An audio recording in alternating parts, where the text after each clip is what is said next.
রমজান মাসে একবার হযরত মুহাম্মদ সাল্লাল্লাহু আলাইহি ওয়াসাল্লাম আবু হুরায়রাকে ডেকে বললেন, হে আবু হুরায়রা, তোমার উপর যাকাতের মাল দেখাশোনা করার দায়িত্ব রইল, তুমি যা যথাযথভাবে পালন করবে। বিশ্ব নবী হযরত মুহাম্মদ সাল্লাল্লাহু আলাইহি ওয়াসাল্লাম হতে যাকাতের দায়িত্ব নিয়ে আবু হুরায়রা বাসায় চলে গেলেন। রাতের বেলা আবু হুরায়রা শুয়ে আছেন, কিন্তু এখনো ঘুমাননি। ঠিক তখনই এক আগন্তুক তার ঘরে ঢুকলো। তিনি বুঝতে পারলেন। তখন আবু হুরায়রা শোয়া থেকে উঠে সেই আগন্তুকের কাছে গেলেন এবং তাকে ধরে ফেললেন। আর সেই আগন্তুককে বললেন, আল্লাহর কসম, আমি তোমাকে ধরে নবী করিম সাল্লাল্লাহু আলাইহি ওয়াসাল্লামের কাছে নিয়ে যাব। তিনি যা শাস্তি দেওয়ার তোমাকে দিবে। আর তখন সেই আগন্তুক বলল, আমি গরিব মানুষ, আমার পরিবার আছে, আমি খুব অসহায়, অনুগ্রহ করে আমাকে ছেড়ে দিন। আগন্তুকের অনুরোধে আবু হুরায়রার খুব দয়া হলো, তাই তিনি তাকে ছেড়ে দিলেন আর বলল, তুমি চলে যাও। ছাড়া পেয়ে আগন্তুক সেখান থেকে চলে গেলেন। সকালবেলা যখন আবু হুরায়রা নবী করিম সাল্লাল্লাহু আলাইহি ওয়াসাল্লামের নিকট এসে উপস্থিত হলেন, তখন বিশ্বনবী হযরত মুহাম্মদ সাল্লাল্লাহু আলাইহি ওয়াসাল্লাম আবু হুরায়রাকে বললেন, কি হে আবু হুরায়রা, গত রাতের আসামির খবর কি?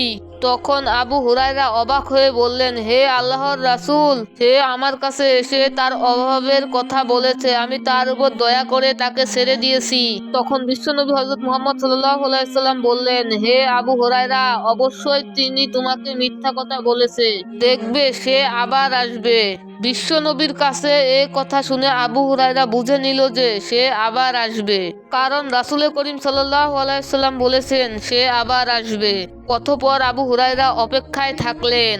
পরের দিন রাতের বেলা আবু হুরায়রা তার ঘরের মধ্যে শুয়েছিলেন আগের দিনের মতো করে, এবং সেই আগন্তুক আসার প্রহর গুনছিলেন। কারণ আবু হুরায়রার বিশ্বাস ছিল যে সেই আগন্তুক আসবেই। নবী করিম সাল্লাল্লাহু আলাইহি ওয়াসাল্লামের কথা মিথ্যা হতে পারে না। ঠিক সেই মুহূর্তে সেই আগন্তুক তার রুমে প্রবেশ করলো। ওই সময় আবু হুরায়রা বিছানা থেকে উঠে তাকে ধরে ফেললেন এবং বললেন, আল্লাহর কসম, এইবার আমি অবশ্যই তোমাকে রাসূল সাল্লাল্লাহু আলাইহি ওয়াসাল্লামের কাছে ধরে নিয়ে যাব। তখন সেই আগন্তুক বলল, আমি অসহায়, আমাকে ছেড়ে দাও, আমার পরিবার আছে, আমি আর আসবো না। আবু হুরায়রা রাদিয়াল্লাহু তাআলা আনহু এবারও তার উপর দয়া করে তাকে ছেড়ে দিলেন। অতঃপর সেই লোকটি সেখান থেকে চলে গেল। পরের দিন সকালবেলা যখন আবু হুরায়রা নবী করিম সাল্লাল্লাহু আলাইহি ওয়াসাল্লামের নিকট গেলেন, তখন নবী করিম সাল্লাল্লাহু আলাইহি ওয়াসাল্লাম জিজ্ঞেস করলেন, কি হে আবু হুরায়রা, তুমি তোমার আসামিকে কি করেছো? তখন আবু হুরায়রা বললেন, হে আল্লাহর রাসূল, সে তার চরম অভাবের কথা আমাকে বলেছেন, আর পরিবার আছে, আমি তার উপর দয়া করে তাকে ছেড়ে দিয়েছি।